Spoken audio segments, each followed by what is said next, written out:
Hello, it's Garnet again, and I wanted to talk a little bit about neuroplastic reinforcements. If you've listened to any of the trainings in part or parcel, then you'll inevitably encounter the fact that I recommend that you have a broader view of the neurolite. I begin some public presentations by saying that the neurolite is not even important, and there's a pause, and I say it's not important unless you have an appreciation of neuroplasticity. And that's true.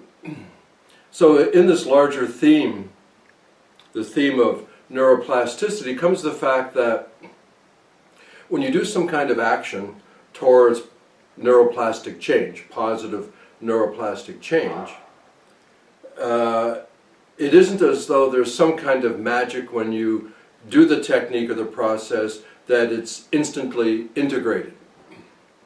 It's the idea that the learning itself has to go through a process of integration with some kind of reinforcement, a kind of proving, in a sense, that this thing works, it's valuable, and I should keep doing it, it works. So this concept of a reinforcement. Now, there are basically, and this is super simple, there are basically two categories of neuroplastic reinforcements.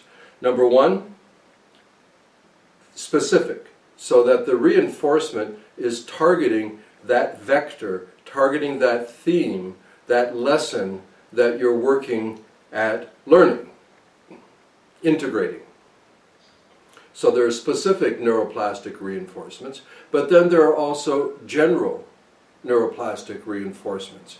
So they're kind of a one-size-fits-all. And you have to understand that anything that we do involves the brain. You can't not involve the brain. I suppose just being active.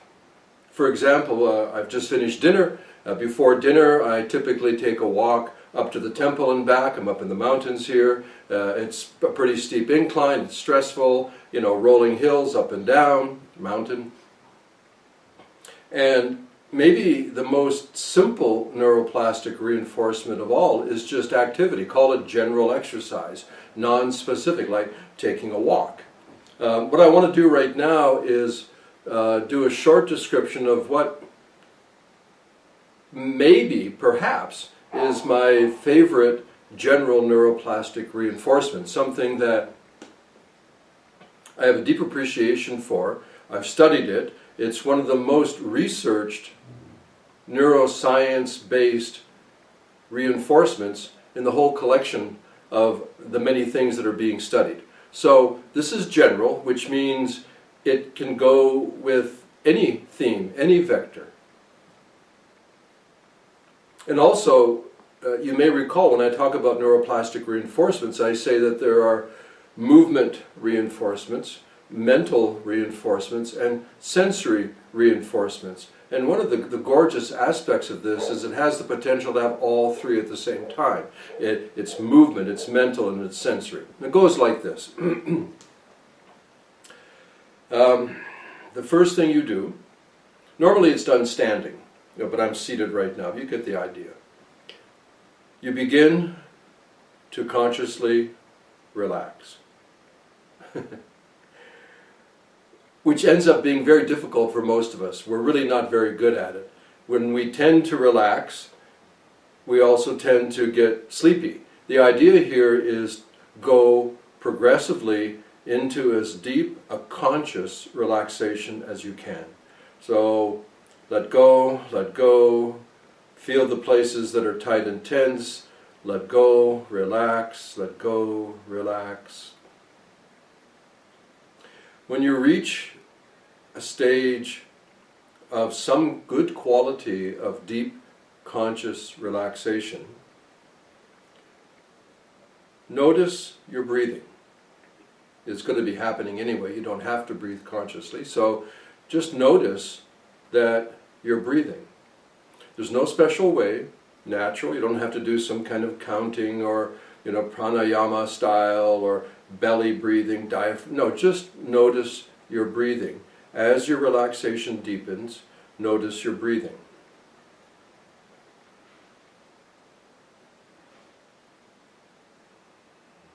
Now, as those two start to melt together, your conscious relaxation and the awareness of your natural breathing, allow yourself to begin to move any way that is kind of spontaneous, pleasant. It feels good. Your body will maybe start to sway, your knees start to soften, your hands start to float, maybe your head starts to tilt. Begin this process of an unscripted, natural movement. It can be slow, it can be faster, it can be almost dance-like or kind of a standing swaying, it doesn't matter. As this begins to happen, as you start to feel this kind of breeze blowing through the tree, the way that you begin to move from a natural, spontaneous, pleasant flow, a word or a phrase that's special to you. Doesn't matter what it is, totally up to you.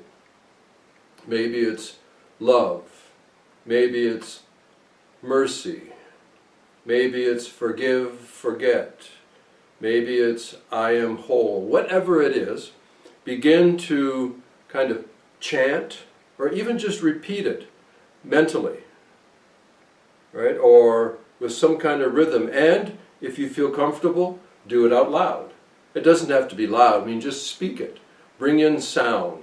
And if you feel somehow that doesn't work, okay, just do it mentally. But if you can do it by saying it or kind of singing it or chanting it, do that.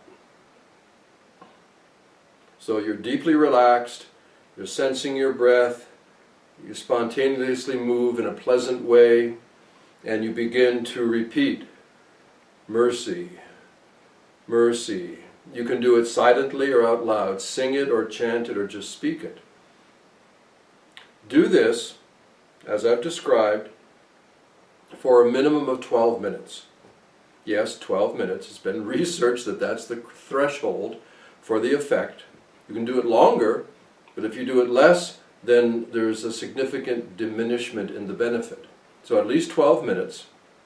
During this time, keep an overarching sense of your goal, of what it is that you're moving towards, what your growth is, what the direction, what the vector is. That's it. Do that every day for at least 12 minutes. It can change from day to day. You don't have to kind of repeat it. It's not like a replay. Consciously relax as best you can. Notice your natural breathing.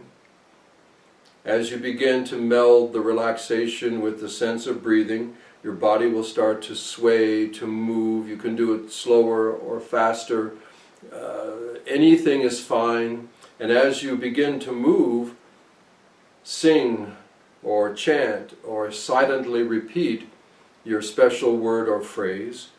During this time, keep the general sense of what your goal is, and do it for a minimum of 12 minutes a day. I think it's gorgeous. It's so powerful. Try it. I have.